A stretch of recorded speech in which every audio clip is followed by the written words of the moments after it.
Back America, Hugh Hewitt inside the Beltway. Representative Michael McCaul is back in Texas. Follow him on Twitter at Rep McCaul. Congressman, you're one of the leaders in the conference.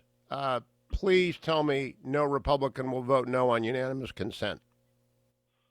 I hope you're right, Hugh, but I can't guarantee it. There are probably some who think a $2 trillion package needs a vote. So I hope you're right.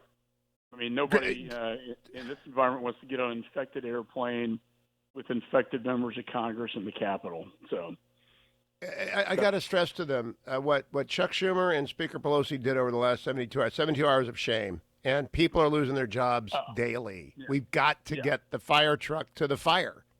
I totally agree. And what Pelosi pulled off the last couple of days was just hijacking the process, exploiting a crisis, and throwing just everything that had nothing to do with coronavirus into that bill.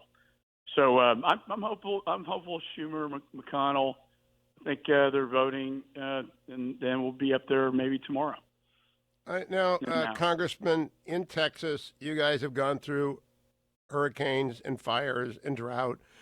This is sort of like Katrina for the world, right? Do you think this bill is adequate to the task? Well, we've had three phases. The first one dealt with treatments, vaccines. Second one with the tests, paid leave for families affected, employment and insurance, and some other strong things. And then this one is about direct relief to the American worker. It's about small business relief through loans and about the hospitals, care providers that are really going under right now. This is, you're right. My state's dealt with, I don't want to call this stimulus or bailout because it's really not. And I was not for the bailout in 2008, but this is a different scenario. It was not business that caused the problem or financial institutions. It was an outside threat that came from China. But we've dealt with crises in the past, and we're strong here. We're going to get through it, but it is a bit like the Twilight Zone, Hugh. And we're hoping this episode's going to end soon. Now, you were chairman of Homeland Security, and you're a ranking member of Homeland Security, and there are a couple of aspects. Foreign affairs. Foreign affairs. That's right. You replaced Ed. Ed quit, and you took over Foreign Affairs. A couple things I want to ask you about the world, but first, I've been peddling the idea in World War I and World War II. Every American wanted to help, and they could. They could buy war bonds, Liberty bonds. I think we should buy beat the bug bonds. Anyone talking about that? Because everybody wants to help, and they don't know how. That's a good point. My dad's a World War II veteran, B-17 bombardier, D-Day invasion. Went to Normandy when the president spoke, 75th anniversary. I've heard about victory gardens, but you know what? Buying bonds is a great idea. I mean, and then everyone wants to participate in this, like back in World War II. They just don't know what to do, and they don't want to get out in public, because of this social distancing. I think buying bonds, we had to take that to the president, Hugh. Well, I talked to Admiral Stavridis, and he told me, I got a little chill when he told me on his office in Florida, he has a letter from Ike as Supreme Allied Commander. A little girl said she'd saved up $25. Should she buy a bike or a bond? And Eisenhower wrote her back and said, buy the bond. You can always get a bike, but we can't always win the war.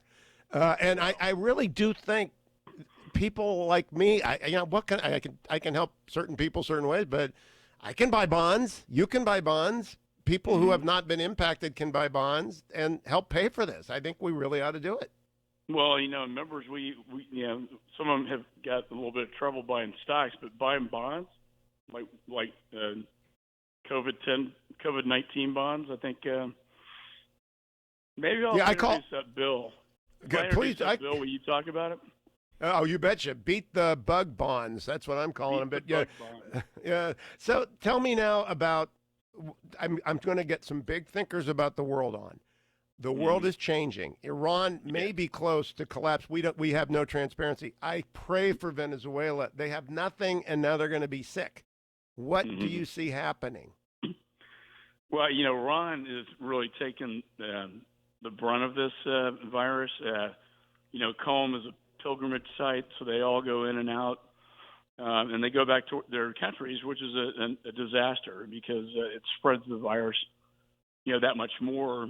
They're ill-equipped, their hospital healthcare infrastructure, and so China took a big hit, but they're on the decline. Italy took a huge hit because their healthcare providers came down with the virus, and they're imploding, literally imploding. And Iran, I would say, is right there with them now. Europe is at the epicenter. The United States is next. And the next 2 to 4 weeks, I know they talk about 15 days, Hugh, but I don't think we've beaten this thing in 15 days. I think we're looking at 2 to 4 weeks because if you look at the timing, it hits countries for about 2 months before it gets worse, before it gets better. And we're going to have to get through this strong. I do think there are a lot of effective treatments out there that I've been briefed on. We do have the clinical trial vaccine, but that won't be ready for a year. They're looking at antibody serums, which have been very effective. We think those will come out in a couple weeks. And Gilead is trying this antiviral on patients right now in China. We're going to get briefed on that the first week of April. And then I think you have compassionate use for the elderly people in high risk.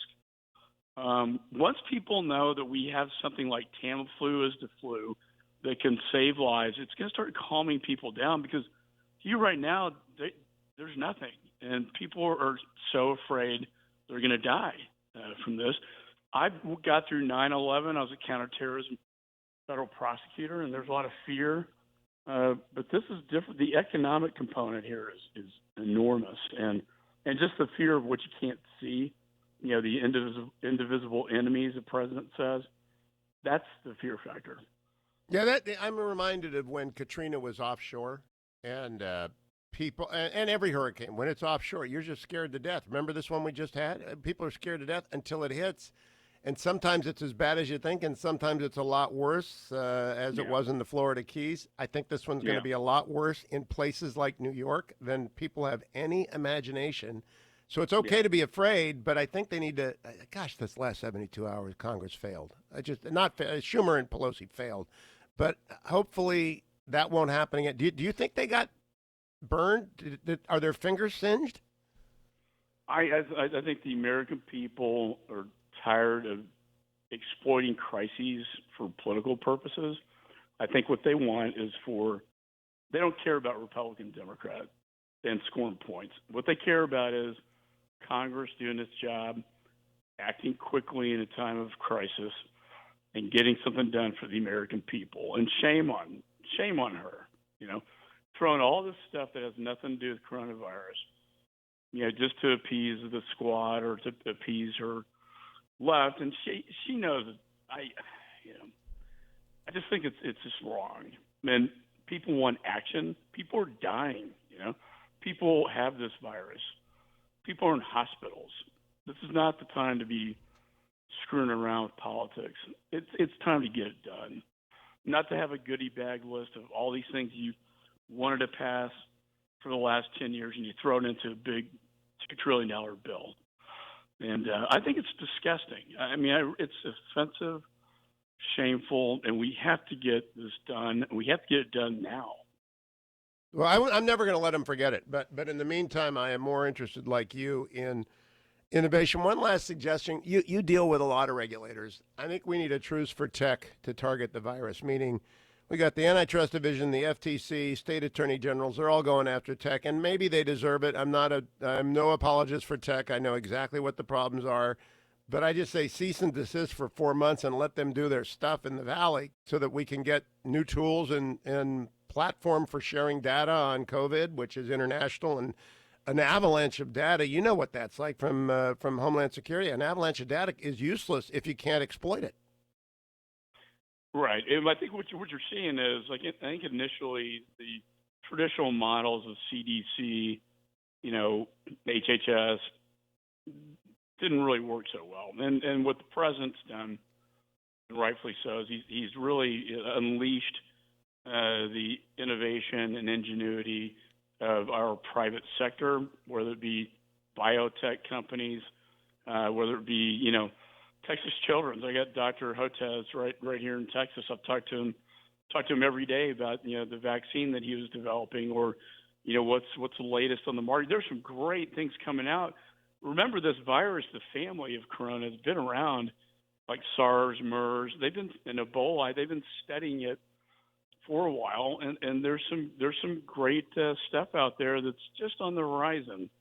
And I think we have to unleash and harness that. That first bill we passed, $8 billion, was to go to that purpose. And I'm hoping that's going to jumpstart. And I think the model for healthcare, we have the best healthcare in the world, but the model of how we respond to a pandemic, there will be lessons learned, and we're going to change that.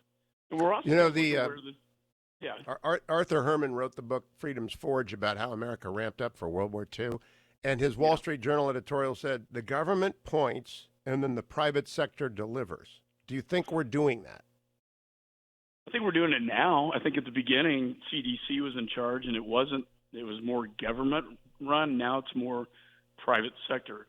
You know, Boeing, and not being it's a bad company to point out right now, but Boeing built the B-17, the plane my father flew, and they built, you know, thousands of those planes. And that's what won the war, were, you know, the bombs. Is your dad still with us, Congressman? No, he passed away, but I did a great, my funnest interview on Fox was, or most, you know, from a personal standpoint, was a father-son interview. I had my dad on there, and I was in front of the 10,000 White Crosses at Normandy talking about his generation. I wish I'd love to ask him. My uncle, James Hewitt, flew 39 missions as a navigator, gunner in a Liberator, and those were mine scary. was 32. That's scary, right? Yeah, they're supposed to fly at 25, and that's 30. You know, 32 for my dad and 39 for yours. Wow. For my uncle, my dad was floating around the Pacific, and my other uncle was flying the hump. The greatest generation. They're the ones at risk, man. We got to make sure that those that are still with us don't get this thing. Congressman Mike McCaul.